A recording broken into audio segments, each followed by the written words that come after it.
अस्सलाम वालेकुम जी। आपका होस्ट सईद अहमद अली आदाब की खिदमत है। हमारा यूट्यूब और फेसबुक चैनल यह है पाकिस्तान देखना है। लाखों करोड़ों दुरूद-ओ-सलाम हज़रत मोहम्मद मुस्तफ़ा सल्लल्लाहु अलैहि वसल्लम और आले मोहम्मद पर, जिसके लिए पूरी मसनद सजाई गई। और इसके तो मुखालफिन भी इस चीज़ का एतराफ़ करने के लिए तैयार हो गए हैं कि इस वक्त अगर नवाज शरीफ साहब मुल्क के वज़ीर-ए-आज़म नहीं बनते तो ये एक अनोखा किस्म का जो है फ़ैसला होगा। मगर नवाज शरीफ साहब वज़ीर-ए-आज़म मुल्क के बन चुके हुए हैं और ये चौथी दफ़ा के वज़ीर-ए-आज़म हैं। सिर्फ इंतखाबात 28 जनवरी बरोज़ इतवार को करवाने हैं।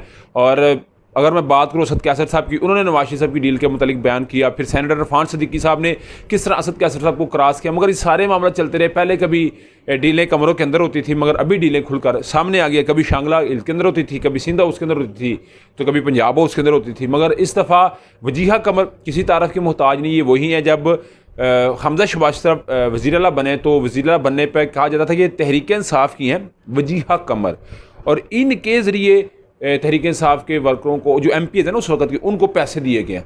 और वजीहा कमर ने भी पैसे लिए। फिर उन्होंने कुरान पे खलफ लिया कि मैंने ऐसी कोई बात नहीं की, मगर उनके ऊपर एक इल्ज़ाम था, वो उस वक्त मुबैना था। मगर कल जैसे ही अतात अल्लाह साहब ने शहबाज शरीफ साहब के साथ उनकी मुलाकात करवाई, तो सब कुछ रोज़े रोशन की तरह अय्यां होकर सामने आ गया कि बेसिकली चल क्या रहा है और आवाम को पोर्ट्रेट क्या किया जा रहा है, ये आप तक जो है वो इस वक्त तक पहुँच चुका है। तो किस कदर जो है सिचुएशन बदलती हुई नज़र आ रही है।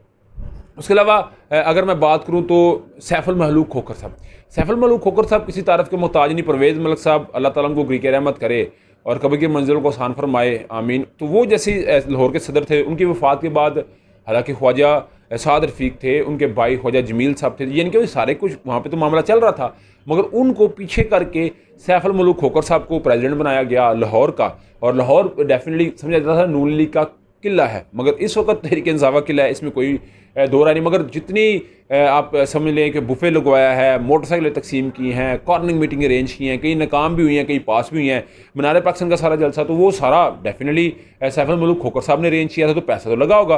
तो डेफिनेटली सैफुल मलूक खोखर साहब ने पैसा किस जरिए लेना है, जब टिकटें डिवाइड कर रहे हैं। तो नवाज शरीफ साहब ने इसी फैसले को बाईपास करते हुए आज खुद फैसला कर लिया है कि मैं सारे फैसले खुद करूँगा और टिकटों की अनाउंसमेंट मैं खुद करूँगा। तो ये मरीम नवाज साहबा के लिए कितना रॉक शॉक होगा, ये डेफिनेटली एक बहुत बड़ा सवाल होगा। खुर्शीद शाह साहब किसी तरफ के मोहताज नहीं है। खुर्शीद शाह साहब ने बाकायदा तौर के ऊपर जो है वो हाथ जोड़ के माफ़ी मांगी है। किन से? हम अवाम से, कि हमने 17 माह जो है वो इस नून लीग का साथ दिया और महंगाई में अपना भरपूर साथ दिया। मगर अवाम, खुर्शीद शाह साहब सियानी हो चुकी है, अवाम रोटी को चोचीनी रोटी कहती है।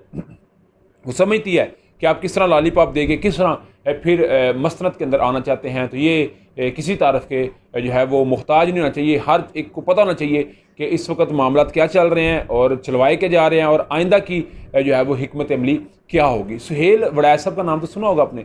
सुहेल वड़ैच साहब जो बात करते हैं, जिनके पास बैठ के बात करते हैं, वो बड़े अहम तरीन लोग होते हैं और उनकी कुछ एडवाइस होती हैं, कुछ नसीहतें होती हैं, कुछ मशवरे होते हैं। उन्होंने बगैर तौर पे तहरीक इंसाफ को ये मशवरा दिया कि शाह महमूद कुरैशी और परवेज़ साहब के ज़रिए मुख्तदर हलकों को ये पैगाम पहुँचाया जाए, उनके साथ बैठक की जाए कि साल 9 मई एक हमसे गलती हुई, इस गलती को हम वापस करके दोबारा सियासत में अपने आप को बहाल करना चाहते हैं। मगर जो मुझे नज़र आ रहा है कि तहरीक इंसाफ PTI के बगैर आगे नहीं बढ़ना चाह रही, और इस वक्त सिस्टम ये चाह रहा है कि तहरीक इंसाफ का चेयरमैन इमरान खान जो है वो सिस्टम से हट जाए, और आवाम जो कि इस वक्त 2/3 कहती है कि हम बानी है तहरीक इंसाफ का, सबसे ज़्यादा वोट पाकिस्तान के अंदर है, तो वो किस तरह तहरीक इंसाफ के चेयरमैन के बाद बगैर अपना फैसला करेंगे, बहुत बड़ा सवाल होगा। तो डेफिनेटली आपके साथ शेयर करूँगा। मगर अभी तक का व्लॉग तब तक की अपडेट थी। व्लॉग की वीडियो पसंद आए तो फिर चैनल को लाइक सब्सक्राइब अपने दोस्तों शेयर कर लीजिए। नेक्स्ट वीडियो के लिए होस्ट हो जाइए। अल्लाह आपका हमेशा अस्सलाम वालेकुम।